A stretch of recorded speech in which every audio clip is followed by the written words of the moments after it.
নমস্কার বন্ধুরা, কেমন আছেন? আমি ডক্টর সৈকত ঘোষ। আজকে আপনাদের কাছে আবার এসেছি একটা আমাদের নিত্যদিনের সমস্যা নিয়ে। কী সমস্যা? আমাদের হাতের কবজি, যেটা আমাদেরকে নিত্যদিনের সব কাজ করায়, আমাদেরকে এগিয়ে নিয়ে যেতে সাহায্য করে। যদি আপনার এই কবজিটা অকেজো হয়ে যায় কোনো কারণে, ব্যথা করে, যন্ত্রণা করে, যদি কবজি নাড়াতে গেলে, মুভমেন্ট করতে গেলে আপনাদের সমস্যা হয়, তাহলে কি করবেন? প্রথমত বলি, আমাদের এই কবজি ব্যথা বা যন্ত্রণা হওয়ার অনেক ধরনের কারণে হতে পারে। ১ নম্বর, যেমন এটা কোনো লোকাল চোট আঘাত থেকে হতে পারে।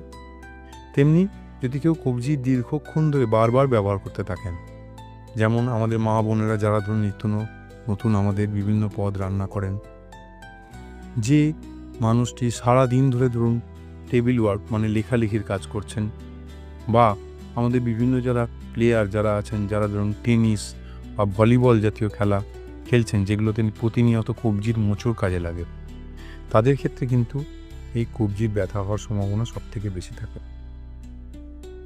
দ্বিতীয়ত, এই কবজির যে জয়েন্টের, সেই জয়েন্টের বিভিন্ন রকমের আর্থ্রাইটিস হতে পারে, যেমন অস্টিও আর্থ্রাইটিস, রিউমাটয়েড আর্থ্রাইটিস। এই সব কারণেও কিন্তু আমাদের কবজিতে ব্যথা বা যন্ত্রণা হতে পারে। তৃতীয়ত, যদি আমাদের কোনো জয়েন্টে কোনো ইনফেকশান হয় বা জয়েন্টে কোনো ছোটোখাটো টিউমার হয়, তাহলেও এটা হতে পারে। তবে সবথেকে কমনলি যে কারণে হয় সেটা হচ্ছে, যেটা বললাম, ওভার ইউজ অফ রিস্ট। মানে আমাদের যদি কবজি খুব বারবার একই ধরনের কাজ করে করে সেটা ওভার স্ট্রেনাস অ্যাক্টিভিটির মধ্যে পড়ে, তখনই কিন্তু দীর্ঘমেয়াদী কবজি ব্যথার আমরা সম্মুখীন হই।